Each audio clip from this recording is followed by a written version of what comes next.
नमस्कार विद्यार्थी मित्रांनो, स्टडी फ्लो अपडेट्सवर तुमचे स्वागत आहे. मित्रांनो, पवित्र पोर्टल शिक्षक भरती 2026 अंतर्गत मुलाखतीशिवाय निवड झालेल्या उमेदवारांच्या मूळ कागदपत्रांची पडताळणी, समुपदेशन आणि पुढील आवश्यक कारवाई संदर्भातील शिक्षण आयुक्तालयाचे अधिकृत परिपत्रक व अत्यंत महत्त्वाची माहिती या व्हिडिओमध्ये आपण पाहणार आहोत.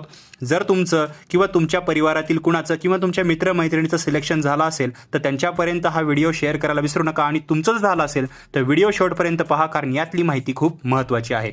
चॅनलवर नवीन असाल सबस्क्राईब करा. डिस्क्रिप्शनमधल्या पहिल्या लिंकला क्लिक करून तुम्ही ही माहिती मराठी स्वरूपामध्ये इझिली रीड करू शकता.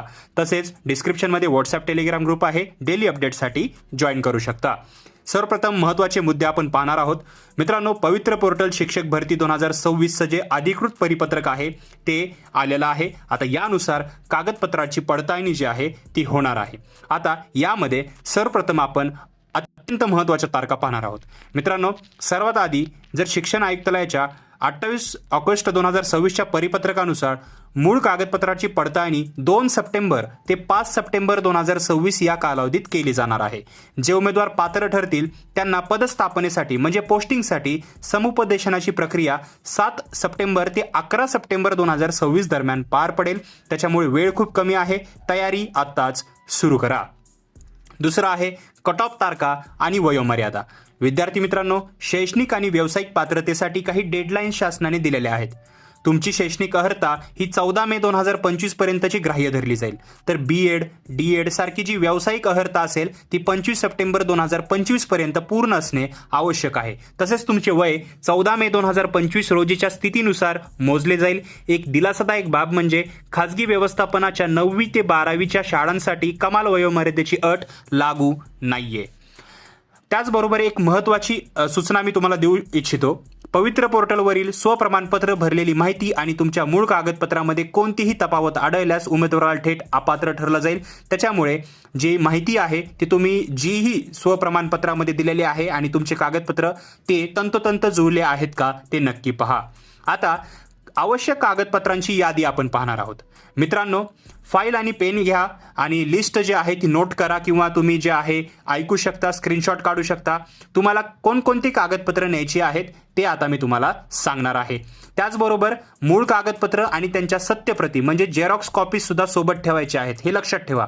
मूळ कागदपत्र आणि त्याच्या जेरॉक्स म्हणजे सेल्फ असिस्टेड या जवळ ठेवायच्या आहेत.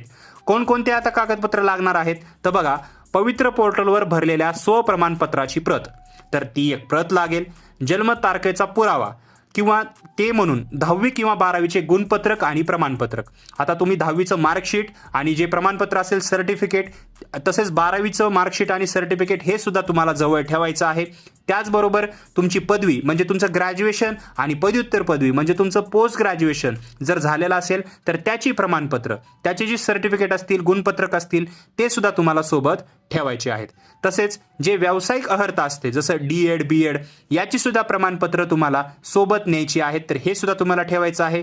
तसेच TET किंवा महा-TET किंवा CTET उत्तीर्ण असल्याचं प्रमाणपत्र, तसेच महाराष्ट्राचे रहिवासी असल्याचा म्हणजे डोमासाईल दाखला. त्याचबरोबर कास्टमधून असेल तर जातीचा दाखला, व्हॅलिडिटी त्याची, आणि नॉन क्रिमिलियर लागू असल्यास तर नॉन क्रिमिलियरचं सर्टिफिकेट सुद्धा तुम्हाला लागू आहे. त्याचबरोबर जर समांतर आरक्षण घेतलं असेल, उदाहरणार्थ दिव्यांग, माजी सैनिक, प्रकल्पग्रस्त, अनाथ, तर त्याचे जे सक्षम प्राधिकरणाने दिलेले मूळ प्रमाणपत्र सुद्धा सोबत तुम्हाला ठेवायचं आहे. तर हे काही इम्पॉर्टंट डॉक्युमेंट्स आहेत, हे तुम्हाला सोबत ठेवायचे आहेत. आता या भरती प्रक्रियेत शासनाने काही कडक नियम ठेवले आहेत. जर तुमची निवड जिल्हा परिषदेत शिक्षक सेवक म्हणून झाली तर तुम्हाला भविष्यात जिल्हा बदलीचा हक्क असणार नाही. याआधीही सुद्धा मी पूर्वी व्हिडिओजमध्ये हे सांगितलेलं आहे, तर हे लक्षात ठेवा. तसेच TET गैरप्रकार प्रकरणी ज्यांचे नाव घोटाळेबाजांच्या यादीत आहे त्यांना चारित्र्य पडताळणी आणि हमीपत्र दिल्याशिवाय नियुक्ती मिळणार नाही. संपूर्ण प्रक्रिया अत्यंत पारदर्शक पद्धतीने असणार आहे. तर फॉर एक्झाम्पल जर नाव असेल, आता मागे खूप घोटाळे झाले होते, जर त्या घोटाळेबाजाच्या यादीत जर नाव आलेलं असेल तर चारित्र्य पडताळणी आणि हमीपत्र द्यावं लागेल, त्याशिवाय तुम्हाला क्लिअरन्स मिळणार नाही. हे लक्षात ठेवा. विद्यार्थी मित्रांनो, ही एक सुवर्ण संधी आहे. तुमची सर्व कागदपत्रे अचूक फाईल करून ठेवा. तुम्हाला पुढील प्रक्रियेसाठी स्टडी फ्लो अपडेट्सकडून खूप खूप शुभेच्छा. हा व्हिडिओ माहितीपूर्ण वाटला असेल तर लगेचच लाईक करा, तुमच्या गरजू मित्रांसोबत शेअर करा. अशाच ऑथेंटिक अपडेट्ससाठी आपल्या चॅनलला सबस्क्राईब करा आणि तुमचे जे काही प्रश्न असतील मला खाली कॉमेंट बॉक्समध्ये विचारायला विसरू नका. भेटूया पुढच्या व्हिडिओमध्ये एका नवीन अपडेटसोबत. तोपर्यंत हा व्हिडिओ पाहिल्याबद्दल धन्यवाद.